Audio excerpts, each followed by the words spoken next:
नाजरीन, हमारे साथ आज फिर मोहम्मद असलम साहब नासर न्यूजीलैंड में हैं। वो अपने वाक़यात बता रहे थे कि न्यूजीलैंड में किस तरह उनको शहरियत मिली, किस तरह उनको पीएचडी मिली और क्या क्या मुश्किल हालात थे। हत्ता कि ऐसा मौका भी आया कि पाकिस्तान की एम्बेसी कौंसलेट ऑस्ट्रेलिया की तरफ से न्यूजीलैंड को ख़त लिखा गया कि इनको मुल्क से वापस भेज दिया जाए, डिबोर्ड कर दिया जाए। लेकिन मोरजाना तौर पे वहाँ उनको नेशनैलिटी मिली, पीएचडी की और पाकिस्तान गए। जी अस्सलाम वालेकुम। वालेकुम सलाम रहमतुल्लाहि व बरकातहू। हाँ जी, अब आप बताइएगा, आप न्यूजीलैंड से कामयाबी के साथ पाकिस्तान गए और कितना अरसा रहे पाकिस्तान फिर आप? पाकिस्तान में तो सिर्फ 2 माह ही रहा था, जी क्योंकि जब कोई जॉब की सूरत नहीं थी तो फिर बाहर छोड़ना पड़ा। जी तो उन दिनों में ये 86 की बात है, तो जनरल ज़िया साहब का दौर था और काफी मुखालफत थी और अहमदियों को जो भी हुकूमत कर सकती थी कर रही थी, अहमदियों के साथ जो सलूक। जी तो उस सूरत में फिर मुझे निकलना पड़ा। जी तो मैं फिर कीनिया चला गया। वहां मुझे जॉब ऑफर थी यूनिवर्सिटी की तरफ से। जी तो जो चीज मैं बयान करना चाहता हूँ वो ये है कि मुझसे अक्सर लोग सवाल करते हैं कि आपके वालिदैन इंतहाई गरीब थे, जी आपने सारा बचपन इंतहाई गुर्बत में गुजारा जी है, जी जी तो आप किस तरह कामयाब हो गए हैं जी जी कि मेरे 2 भाई जो है ना, मतलब मैं और मेरा छोटा भाई, वो भी पीएचडी डॉक्टर है ठीक न्यूजीलैंड से। ठीक तो वो ऑस्ट्रेलिया होता है आजकल। जी तो वो मैं बताना चाहता हूँ, मेरे 3 असूल हैं जी कामयाबी के। क्या कह लें कि कामयाबी हासिल करने के लिए 3 चाबियां हैं। जी जी पहली चाबी है नमाज। जी मेरी वालिदा ने बड़ी सख्ती से हमें नमाज पे पाबंद किया हुआ था। जी मैं चूंकि सबसे बड़ा था, तो उनको यही था कि अगर ये कायम हो गया नमाज पे तो बाकी खुद ब खुद हो जाएंगे। जी तो इस नमाज की आदत बचपन से थी। जी तो मैं गालबन 5, 6 या 7 साल का होऊंगा। सिंध में थे हम, जी कच्चे घर थे। जी तो एक दफा उठा और वाले साहब मुझे नजर नहीं आए। मैंने कहा मस्जिद चले गए होंगे जी नमाज पढ़ने। वहां सिर्फ 5, 6 घर थे अहमदियों के, जी एक छोटा सा विलेज था। ठीक तो वो नूर नगर फार्म उसका नाम था, ठीक तो मोहम्मदाबाद स्टेट में। ठीक तो वो फिर मैं जब बाहर गया तो बारिश की वजह से वो दीवार गिर चुकी थी हमारी। जी तो मैं उसमें फंस गया। ठीक ठीक तो ठीक छोटा और रोता रहा। सुबह जब रोशनी हुई तो मेरी वालदा उठी, उन्होंने देखा कि असलम तो बेड पे नहीं है। ठीक तो बाहर आई, मेरी आवाजें आई रोने की, तो मुझे निकाला और साफ सुफ किया। ठीक गरज की नमाज से बहुत ज्यादा रगबत थी और माशाल्लाह है जी और रहेगी इंशाल्लाह। इंशाल्लाह इंशाल्लाह तो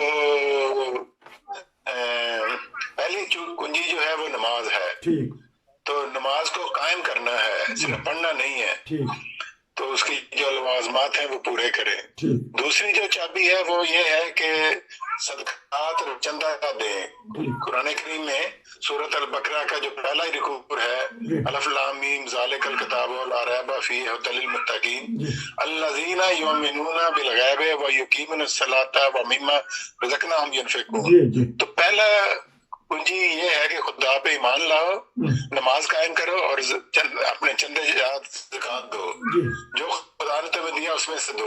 ठीक खुदा ने अकल दी है, अकल लोगों को तकसीम करो। जी खुदा ने आंखें दी हैं, उससे लोगों की मदद करो। जी तो वो जो है ना चंदा जात, उसकी रहेगी बहुत जरूरी है। जी और ज़कात जो भी मतलब आपके इर्द गिर्द है, ठीक तो आप हमेशा कोशिश करें कि अपनी इनकम में से एक बड़ा हिस्सा निकाल के और माँ पे खर्च करें। जबरदस्त दूसरी चाबी है। तीसरी चाबी जो है वो है मेहनत। जी ये जो आज दफा लोग यूज करते हैं कि you are lucky and luck has work for you, ये कोई ऐसी बात नहीं है। ठीक जो भी मेहनत करेगा, खुदा का कानून है, जी बाइबल में भी है, कुरान करीम में भी है कि उसको उसका रिवार्ड मिलेगा। ठीक तो हमारे साले होंगे तो बहरहाल उसका रिवार्ड मिलेगा। ठीक तो अगर आपको रिवार्ड नहीं मिल रहा तो یہ نہیں ہے کہ آپ لکی نہیں ہیں، آپ کے اعمال جو ہیں ان میں وہ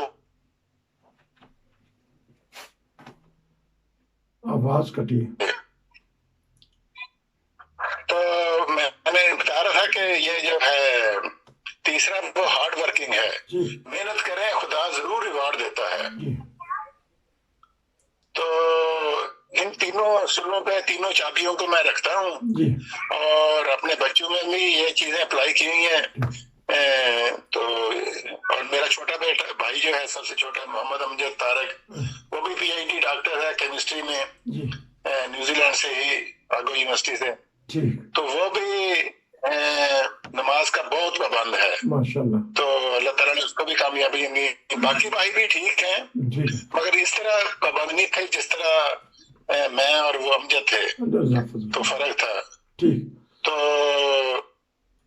کینیا پھر میری بیٹی بھی پی ایچ ڈی ڈاکٹر ہے بایو انفارمیٹک میں، تو وہاں آسٹریلیا میں ایک یونیورسٹی میں کام کرتی ہے، جی ریسرچ مینیجر ہے ریسرچ پروجیکٹ کی.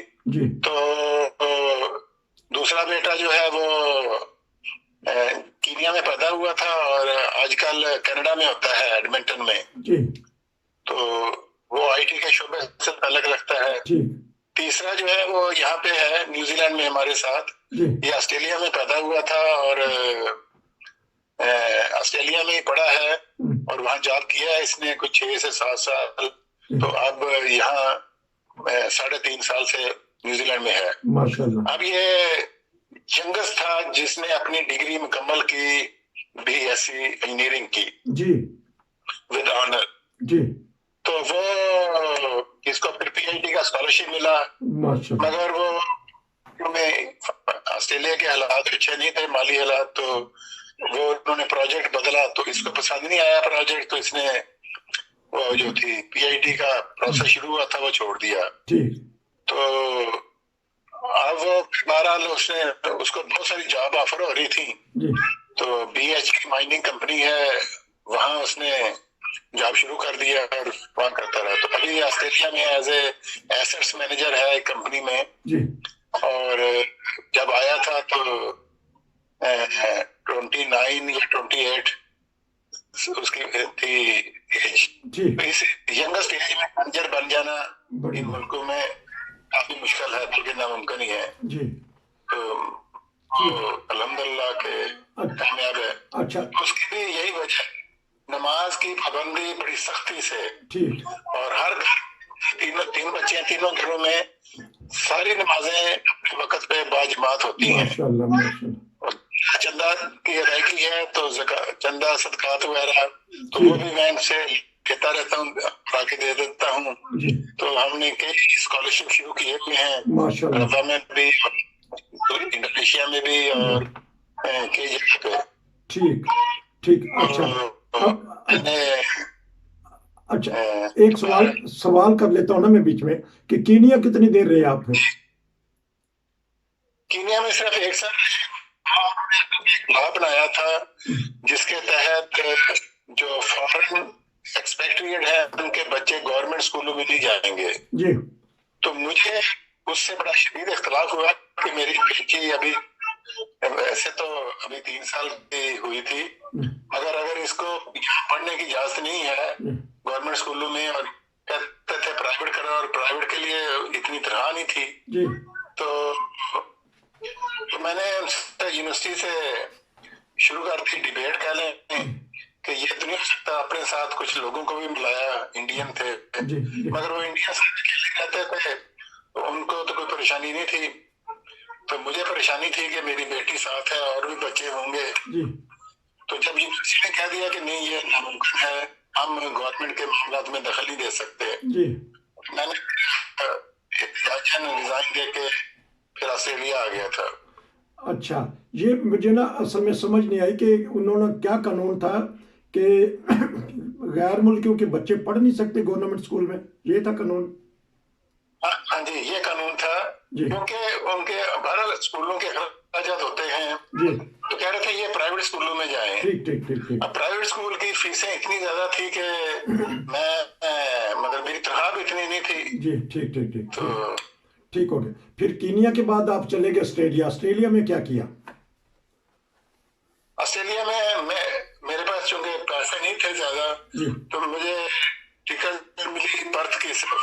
جی سڈنی آنا چاہتا تھا مگر پرتھ تک کرایا تھا تو پرتھ آ گیا. وہاں پھر چونکہ نیوزی لینڈ کا پاسپورٹ تھا تو اس وقت تو فری انٹری تھی.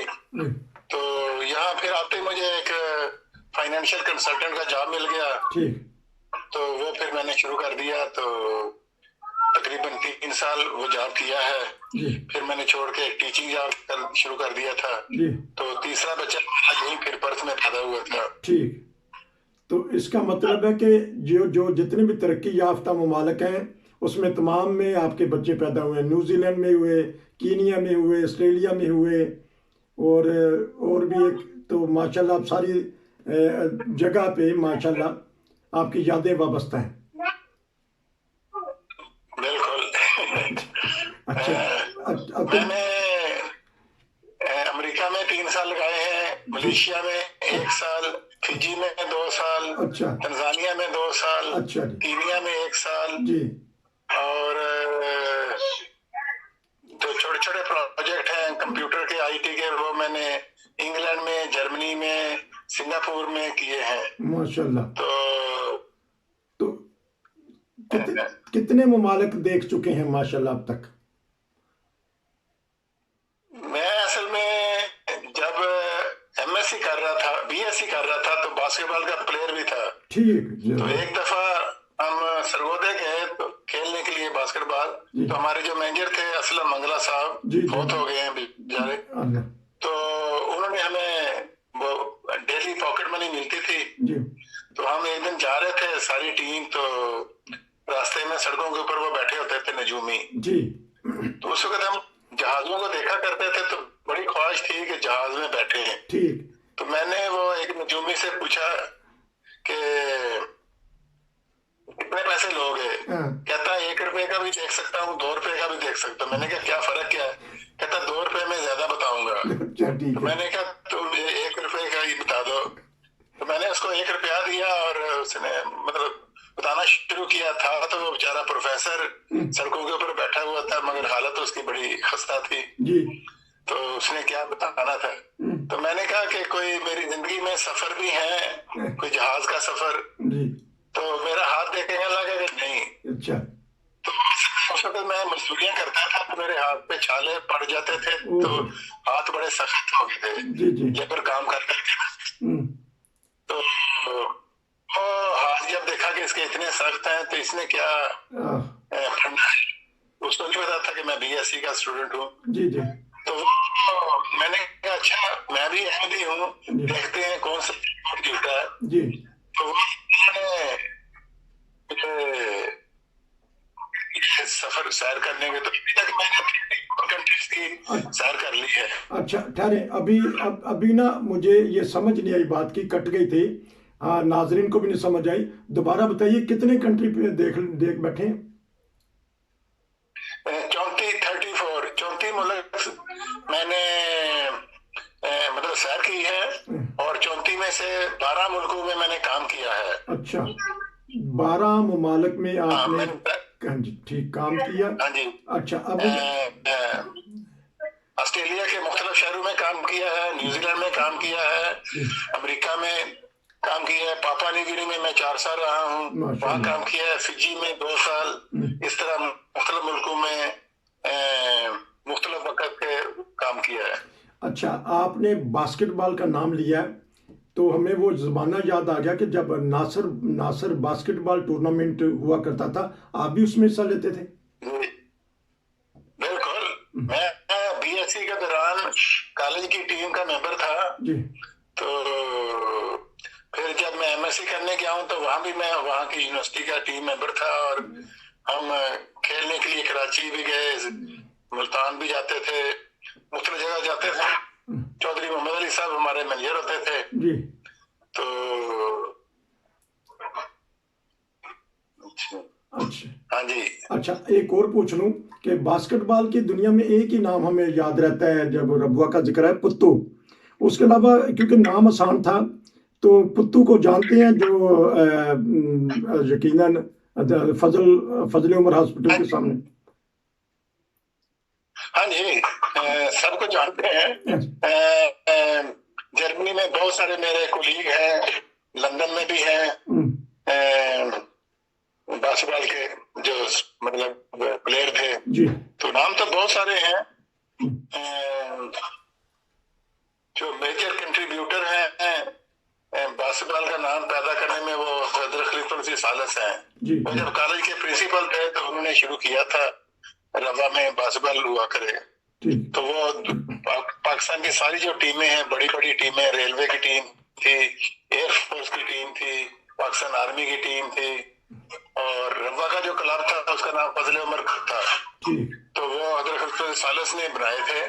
और चल हजूर के बाद चौधरी मोहम्मद अली साहब ने ये अपने हाथ में लिया काम, और उन्होंने भी वो फजर से पहले आ जाते थे ग्राउंड में जब हमने ट्रेनिंग लेनी होती थी। और वो काफी मतलब उन्होंने खिदमत की है इसमें। फिर असलम मंगला साहब हैं, फौत हो गए हैं, वो भी उन्होंने भी काफी कंट्रीब्यूट किया है। तो ठीक है कि आज का प्रोग्राम हम इस बात पे ख़त्म करते हैं कि पाकिस्तान से मेहनत मजदूरी करते हुए अपने इल्म के बलबूते पर दुआओं के साथ, खलीफातुल मसीह के दुआओं के साथ न्यूजीलैंड जाके पीएचडी करके फिर मुल्कों फिरे हैं। हम इंशाल्लाह आपसे मज़ीद मालूमात लेंगे, पूछेंगे कि किस मुल्क में क्या किया और सबसे बेहतर मुल्क आपको कौन सा लगा। लेकिन क्योंकि भाई अकरम खालिद साहब से बात हो रही थी, वो कह रहे थे कि हमने इतनी मजदूरी की है कि दारुल जोमा जिसको अलफ मल्ला कहते थे कि वहाँ पहाड़ी पे हमने कूटी है, पहाड़ी भी हमने वहाँ पत्थर वगैरह तोड़े हैं। आपको कुछ याद है? हाँ जी बिल्कुल, मैंने रवा में जो काम किए हैं, एक दफा जामिया की चारपाइयाँ बुनी थी जी।